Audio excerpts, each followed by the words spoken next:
विधानसभा में सपा के राष्ट्रीय अध्यक्ष और नेता प्रतिपक्ष अखिलेश यादव जी को संबोधित कर रहे हैं।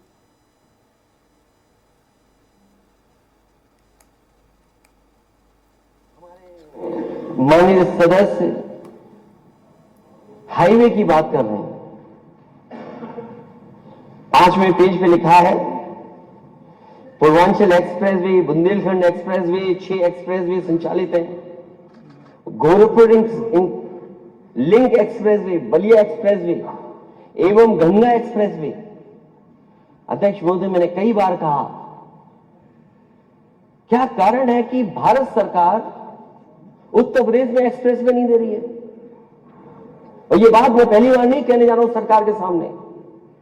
मेरे जितने भाषण हैं उठा करके दे लीजिए। मैंने हर बार कहा कि देश में अगर बन रहा है एक्सप्रेसवे तो भारत सरकार यूपी में क्यों नहीं बना रही? अगर एक भी भारत सरकार के बजट से उत्तर प्रदेश में एक्सप्रेसवे बन रहा हो तो अध्यक्ष महोदय सरकार बताए हमें कि कौन सा एक्सप्रेसवे है जो भारत सरकार के बजट से उत्तर प्रदेश में बन रहा है। और ये बात मैं आपसे इसलिए कहता हूं कि अगर आपके बजट का पैसा वहां जाएगा और अगर वो पैसा बच जाए तो हमारे किसानों का भला हो सकता है। उस पैसे को आप मंडी बनाने में लगा दें और किसानों को सुविधा देने के लिए लगा दें। और आपका तो गोरखपुर लिंक एक्सप्रेस बन जाना था 2022 तक। हम लोगों को अध्यक्ष महोदय लगता है और इंतजार करना पड़ेगा। ये तो 24 आ गया है। ये बलिया के हमारे साथी, बलिया लिंक कहां से निकल रहा है? माननीय सदस्य अध्यक्ष महोदय, अगर ये बात लिखी गई है प्रगति पर है तो सरकार क्यों लिख करके दे रही है प्रगति पर है? गोरखपुर लिंक तो मैं मान सकता हूं प्रगति पर है, अब वो पूरा भी हो जाएगा, लेकिन जैसा बनना चाहिए था वैसा नहीं बना है। 91 किलोमीटर का एक्सप्रेसवे लगभग 6000 करोड़ का बना है। और यहां तो माननीय सदस्य जितने बैठे हैं,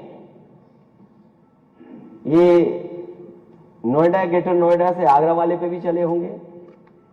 यमुना क्रॉस करने के बाद जो एडीए आगरा डेवलपमेंट अथॉरिटी का बना है वो लिंक में भी चले होंगे, और उसके बाद आगरा लखनऊ पे भी चले होंगे, और उसके बाद पूर्वांचल पे भी हमारे कई माननीय सदस्य चले होंगे। ये चेहरे से कहें न कहें, लेकिन इनके मन में इनको पता है कि सबसे अच्छा एक्सप्रेसवे कौन सा बना है। ना कहो आप, लेकिन जानते हो आप।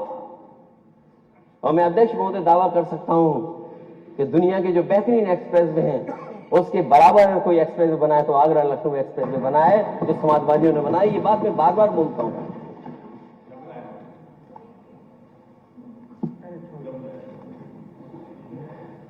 और जो उसके किनारे वेसाइड एम्यूनिटीज, पता नहीं अध्यक्ष महोदय आपने तो उद्घाटन किया है उन वेसाइड एम्यूनिटीज का। अध्यक्ष जी, आप ही पे भरोसा है मुझे लगता है, क्योंकि आपने उद्घाटन किया है। तो आप अपने पद का इस्तेमाल करते हुए कम से कम पूर्वांचल में भी वैसी वेसाइड एम्यूनिटी बनवा दीजिए जैसी आपने उद्घाटन किया है। और फिर लिंक रोड प्रगति पर है। मुझे नहीं पता कोई एक्सप्रेसवे हवा में भी बनता है। जो एयरपोर्ट बन रहे हैं, एयरपोर्ट अगर बने हैं तो क्या मुआवजा उनको मिलना चाहिए कि नहीं मिलना चाहिए? उनको जो मुआवजा जमीन लेने के लिए जो काम होने चाहिए उसके लिए सरकार मदद या जिस तरीके का उनको देना नहीं दे पा रही है सरकार। पूरे उत्तर प्रदेश में कई जगह जहां सरकार जमीन लेना चाहती है वहां मार्केट वैल्यू से नहीं दे रही है पैसा। मार्केट वैल्यू का पैसा नहीं दे रही है सरकार। और चाहे वो फैजाबाद हो, अयोध्या हो या चित्रकूट हो, जहां पर सरकार को सर्किट रेट से पैसा देना चाहिए। कहीं भी सर्किट रेट से पैसा सरकार नहीं दे रही है और सर्किट रेट बढ़ा करके नहीं दे रही है। मुझे याद है जब उत्तर प्रदेश में जो कोई भी विकास के लिए समाजवादी सरकार में लिया गया था, जो भी प्रोजेक्ट के लिए जमीन, उसमें 4 गुनी मुआवजा देने का काम समाजवादी सरकार में हुआ। अगर कोई प्रोजेक्ट बन रहा है आपका, तो उसमें जमीन को लेकर के आप मुआवजा क्यों नहीं दे रहे हैं उनको? जो मुआवजा उनको मिलना चाहिए किसानों को नहीं दे रहे हैं। अभी हमें माननीय सदस्य बता रहे हैं कि चित्रकूट में डिफेंस का कॉरिडोर बनने जा रहा है, लेकिन कॉरिडोर के लिए जो जमीन ली जा रही है वो पुराने रेट पे ली जा रही है। मैं जानना चाहता हूं सरकार से कि आखिरकार सरकार को क्या फर्क पड़ता है? खजाना किसान के ऊपर चला जाए तो सरकार क्यों नहीं दे रही है उनको मुआवजा? और मुआवजा कब का दे रहे हैं? कब का मुआवजा दे रहे हैं? जाने कब का मुआवजा मिल रहा है? 500 हेक्टेयर जमीन लेना चाहते हैं आप,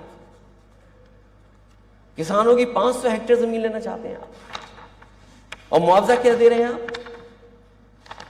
क्या सर्किट रेट बढ़ा करके मुआवजा नहीं मिलना चाहिए?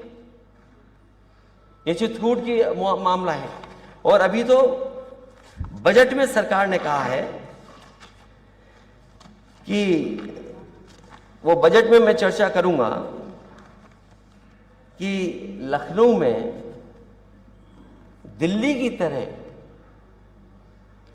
लखनऊ में भी एक एयरपोर्ट के पास एरिया डेवलप होगा जिसमें 5 स्टार से लेकर के न जाने क्या क्या चीजें बनेंगी।